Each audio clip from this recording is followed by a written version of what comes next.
Perkenalkan, nama saya Alia Lutfiana Devi dari kelas 11 MIPA 1. Pada kesempatan kali ini saya akan membuat video ceramah sebagai salah satu tugas bahasa Indonesia. Assalamualaikum warahmatullahi wabarakatuh. Pertama-tama, marilah kita panjatkan puji dan syukur kehadirat Tuhan Yang Maha Esa, karena dengan rahmat dan hidayahnya kita dapat berkumpul di tempat ini dalam keadaan sehat, tiada kurang suatu apapun. Sholawat serta salam semoga tercurah kepada junjungan kita Nabi Agung Muhammad SAW yang kita nantikan syafaatnya terutama di yaumul akhir.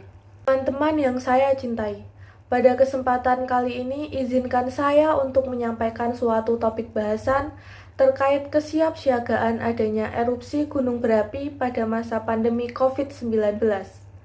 Erupsi gunung berapi adalah peristiwa yang terjadi saat adanya pergerakan magma dari dalam perut bumi yang berusaha keluar ke permukaan bumi. Saat erupsi terjadi, biasanya disertai dengan getaran-getaran di permukaan bumi yang biasa kita kenal dengan gempa vulkanik. Sedangkan COVID-19 atau Coronavirus Disease 2019 adalah penyakit menular yang disebabkan jenis virus corona baru yang bernama SARS-CoV-2. Angka 19 berasal dari tahun pertama kali virus ini ditemukan, yaitu tahun 2019. WHO atau World Health Organization secara resmi mengumumkan bahwa COVID-19 merupakan pandemi pada 11 Maret 2020. Hal ini dikarenakan COVID-19 telah menyebar ke seluruh kawasan dunia dengan pertambahan kasus yang sangat cepat. Pertanggal 16 Juli 2020, COVID-19 telah menyebar di 215 negara dan 464 kabupaten atau kota di seluruh provinsi yang ada di Indonesia.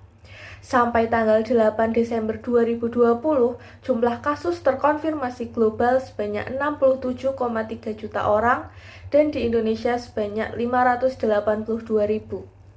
Bencana lain dapat terjadi di tengah masa pandemi COVID-19. Berdasarkan IRBI 2018, sebanyak 52,33% kabupaten atau kota di Indonesia berisiko tinggi bencana dan selebihnya berisiko sedang. Terdapat 127 gunung api aktif yang ada di Indonesia.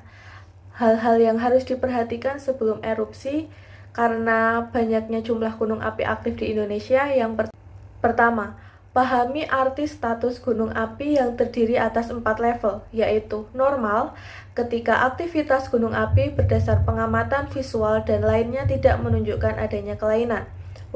Waspada, ketika mulai terjadi kelainan secara visual, kegempaan, dan gejala vulkanik lain. Siaga, ketika peningkatan semakin nyata sesuai hasil pengamatan visual, kegempaan, dan metode lain. Sesuai analisis, perubahan kegiatan cenderung diikuti letusan. Awas, ketika terjadi peningkatan menjelang letusan utama berupa abu. Sesuai data analisis, segera akan diikuti letusan utama. Yang kedua, kenali lingkungan daerah tempat tinggal. Titik-titik rawan bahaya tidak dapat didekati, seperti sungai, lereng, daerah aliran lahar, daerah longsoran, dan sebagainya. Pahami kawasan rawan bencana, dimulai dari KRB 1, KRB 2, hingga KRB 3, yaitu kawasan yang sangat berpotensi terlanda awan panas, aliran lava, guguran lava, lontaran pijar, dan gas beracun yang meliputi daerah puncak. Ketiga, ketahui titik kumpul, rambu-rambu, jalur evakuasi, tempat evakuasi sementara, dan tempat evakuasi akhir yang sudah ditentukan. Yang keempat, siapkan skenario evakuasi lain jika dampak letusan meluas di luar prediksi. Yang kelima, menyiapkan tas siaga bencana era adaptasi keadaan baru untuk keperluan minimal 3 hari, yang meliputi hand sanitizer, sabun cair, disinfektan, pakaian dan selimut, peralatan makan, lampu senter, gunting, korek api, pisau kecil, peluit, makanan ringan yang tahan lama dan dapat diganti setiap 6 bulan sekali, pembalut wanita, masker dan kantung masker habis pakai, uang dan dokumen penting, air minum, obat pribadi, alat P3K, dan obat dasar, tisu basah dan kering.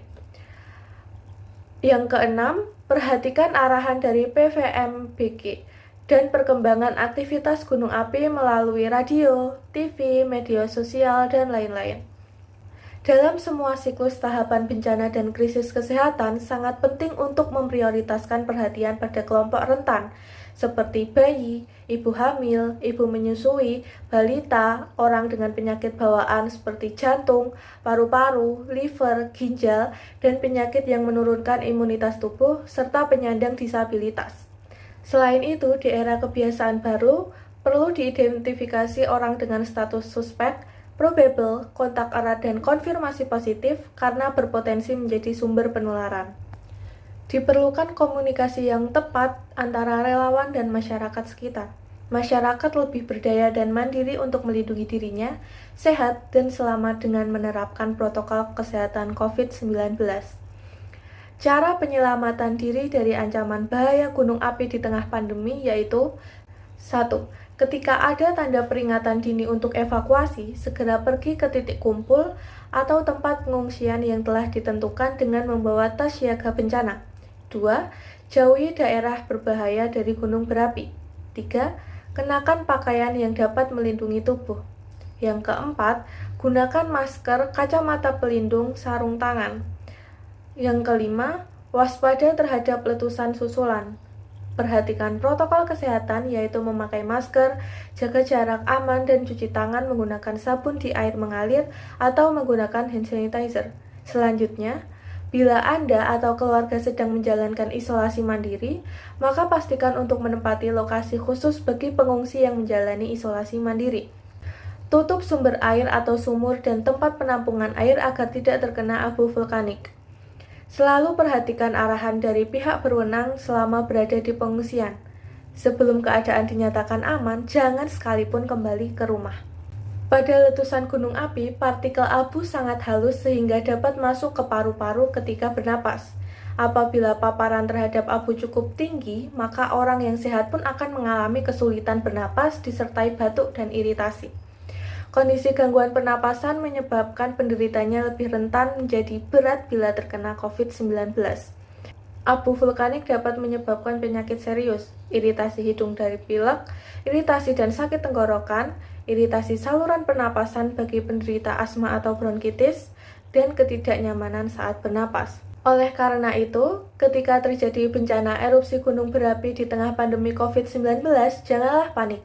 Ikuti peraturan yang ada dan tetap disiplin untuk patuhi protokol kesehatan. Jaga imunitas dan daya tahan tubuh Anda. Ikuti arahan dari yang berwenang. Demikian hal yang dapat saya sampaikan pada kesempatan kali ini. Apabila banyak kekurangan, saya memohon maaf. Terima kasih. Wassalamualaikum warahmatullahi wabarakatuh.